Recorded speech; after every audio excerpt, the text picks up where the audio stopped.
Okay, Land Rover Defender TDCi, the rear diff, the P38 diff, and the failures they have.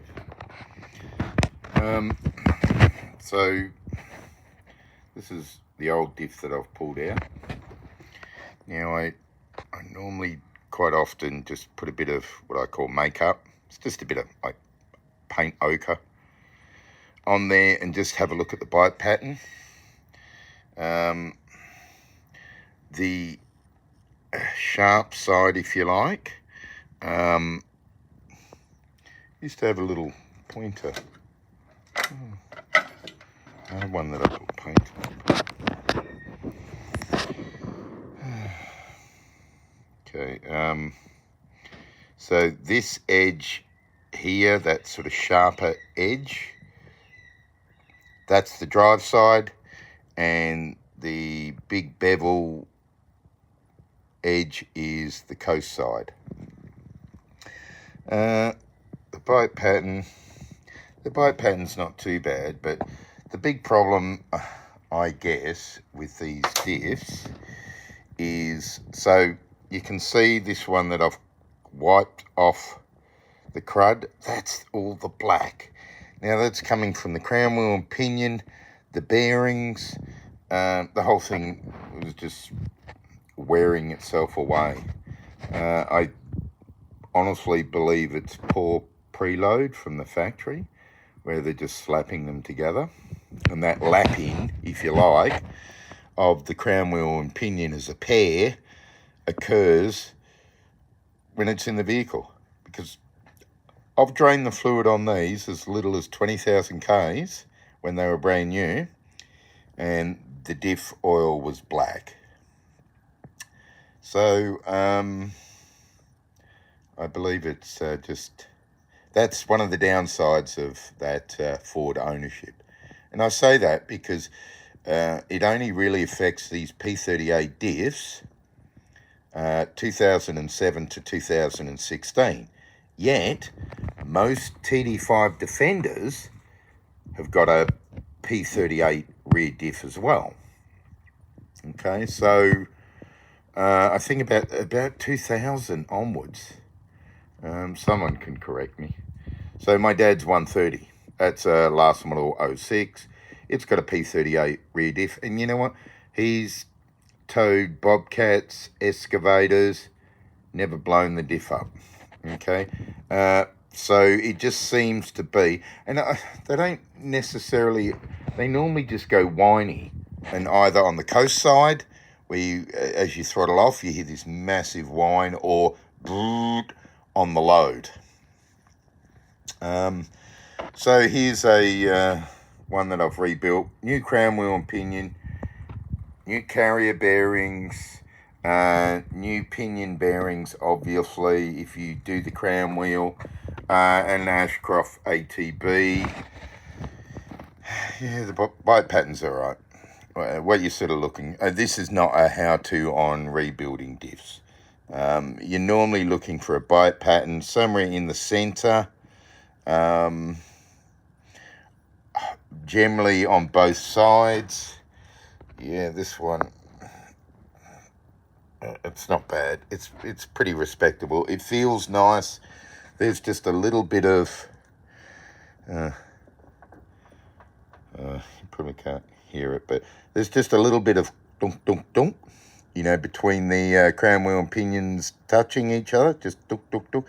You don't want it excessive, so as you drive off, but you don't want it too tight, which is why normally when you set up, because you're using the same bearings and the same brand of bearings, you can generally find that it's just that one shim on the big bearing side of the pinion that is, clean that up, put it back in, and you can feel. So I used to, before I put the pinion seal in, I would feel it.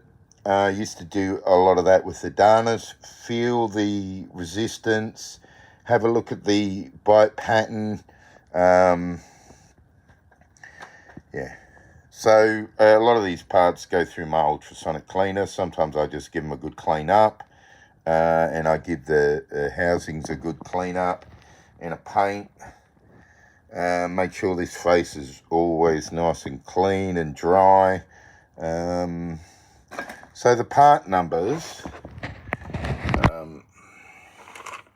your 2 pinion bearings, that's them there, STC 2808 and STC 1156. Tinkin, that's all I use. These 2 are the carrier bearings. Now, these 2, because I just ran out when I ordered the ATB from Ashcroft.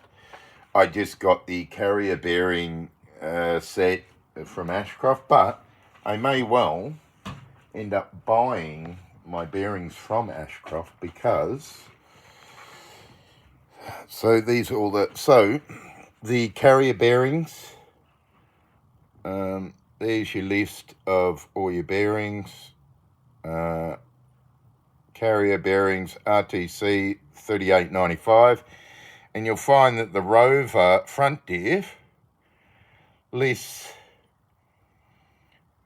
RTC 3095, yeah, diff carrier bearings listed heavy duty. So you can use the same carrier bearings on the P38 in the Rover as the carrier bearings that are listed as the heavy duty. I do carry the normal Rover ones and Salisbury pinion and Salisbury carrier bearings, but for some reason I'd run out of the P38 carrier bearings. So I'll probably end up, I think about £20 for the 2 bearings, $40 Australian. Yeah. So people say, that's your bearings. The seal, well, it'd be in that list, that paper list that you saw. So you can always stop the video. Obviously, I always use a digital torque wrench because... So I put these together with cat bolts. Okay. For some reason, there seems to be some thing out there. Oh, you can't use cat bolts. So the original bolts, I believe, are 12.9. Don't know if you can see that. You can. 12.9. Now, that's the original bolt that went in here. Okay? That is what happens. Can happen. See how it's just popped the head off that? Now, it hasn't sheared it. And maybe some mechanical engineer can tell me.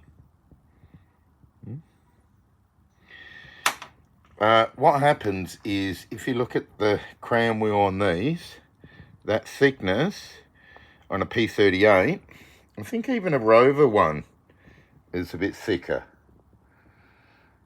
Here's an old Parenti one on the ground.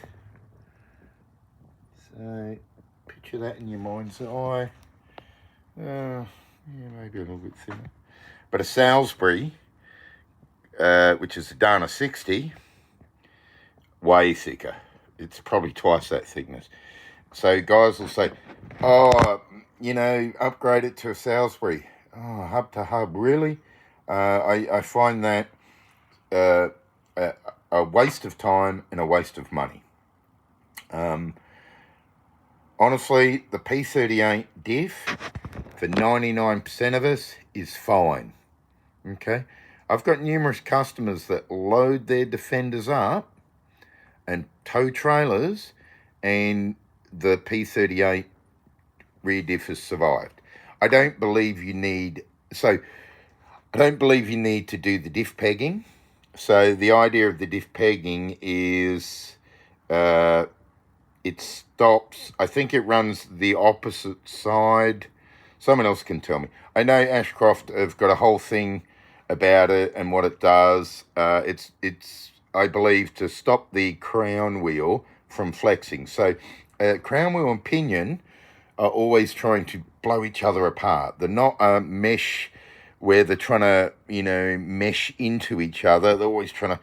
So you load a P38 diff up hard enough, and it flexes, and then it pops the heads off those 12.9 strength bolts. So technically, a cap bolt, which is what these are, that's a cap bolt. I think technically a cap bolt actually doesn't have a rating, but I believe I'm going to use the wrong terminology here. The wording, the manufacturer of it, or the material makes it, it's tensile strength strong. I don't know. Again, I'm not an engineer in bolt design, but I've never had a problem using the cap bolts. Okay, and I honestly, people that say, oh, they're a weak diff, well, why did they survive in TD5s? Okay, why were they lasting in TD5s? But TDCi's 07 to 16, they're chewing out. I believe it's poor manufacturing to begin with, okay, and poor setup, poor preload, not lapping in the crown wheel and pinions as a pair, because it just seems to be that model. So it's not weaker. I think it's poor manufacturing is the problem. And that's the downside of that ownership of Ford. Okay.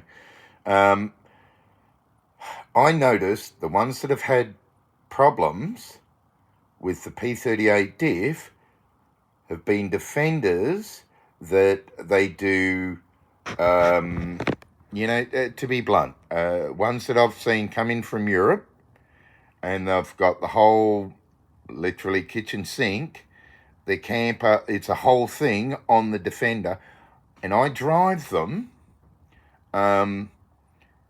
They are, I can feel they're incredibly loaded, and I reckon if you took them over a weighbridge, they'd be overloaded. And I think most people that are having problems with the P38 diff are overloading the vehicle. Okay, because, and ones that I've had customers where obviously that bolt was popped off, and it is just minced up the crown wheel, are overloading the vehicle. I've had customers that have been pulling over 4 ton, some QE2 with their Defender. Not far, but still, you're overloading it. Because I've seen some, I've got customers' vehicles, my dad's Defender before he retired, always putting heaps of gear on it, but we're always very aware of the weights. Like I said, it was towing a Bobcat and an excavator, a little mini esky, and the rear diff is fine. So overloading the vehicle and poor build to begin with. So this one is done. So I always use, on any of the diff stuff, the red Loctite. Even on these cap bolts, I certainly do it on the main bearing caps. And the Salisbury style, this is the adjuster. That's your pin. You tap, tap, tap, which pushes the bearing that way. And this one you loosen off. So that determines your dunk, your I guess preload, if that's the right word. I do these all by feel. So the important thing when you're bolting the crown wheel onto whether it be a standard diff center, which I think are a bit rubbish, or an Ashcroft ATB, make sure you do the diagonal, and I progressively torque them. So say, I'll do it 10 or 12 Newton meters, then I'll do 20 Newton meters, then 30. I'll progressively do it, and when I am checking this, when I've got it in the vise, I'll feel. Yeah, and yeah, you can put a dial indicator on it. And I've got a dial indicator, and I used to do that. If I've got one that I'm not sure about, I'll set up the dial indicator on it and check the run out. But you can generally feel it because you don't want that. You don't want poor run out. And I suspect if I check this one, it may well be shocking. But look at the amount of crud. You can see where I've wiped it. So that's nasty. So, the 567, I use that on the outer of the seal, not the inner. That's what the silicone grease is for, where the pinion flange, where the seal goes on the seal face, I'll use the silicone grease. But on the outer, when I'm installing that seal into the housing, whether it be a transfer case, diff, whatever, I just put a smear of that. It does two things. It lubricates the outer seal, and especially things like transfer cases that can be hit and miss, that machining, it will, because it semi-cures, it will create a good seal on the outer of that, the outer of that seal. Your red Loctite or Permatex, whatever. When I'm assembling them, you can use something like Easy Shift or just a thick hypoid. And I only use a thick hypoid. I think that's like a 140 or something, because it's just while I'm assembling the bearing, yeah, and putting it all in there. The thick hypoid will really stick in there until you get the diff in and whatever. So let's go have a look at the Defender. Okay, here's another project, but can't talk about that yet before the rain comes. So there's our half shafts that I've pulled out. I've cleaned them all up. So there's a good one. Yeah, this is what your oil fed thing does. I'm not going to talk about that. Some places say, oh, do oil fed flange and bearing ends. I grease them. Okay, so there's our P38 diff housing, all cleaned up. Now, all this is so difficult. The original black is so chewy. You can spend over an hour just cleaning all that off, but you clean it all out. You don't need to clean inside the tubes. Let's face it, the first service that comes in after you've rebuilt the diff, you want to do an oil change anyway. Clean them all up, put new Nylox on it, which I'll always do. Use your favourite sealant. So that's all nice and clean in there now. And it's good to go back on. Now, if we just quickly, and then I'm going to wrap this up. So,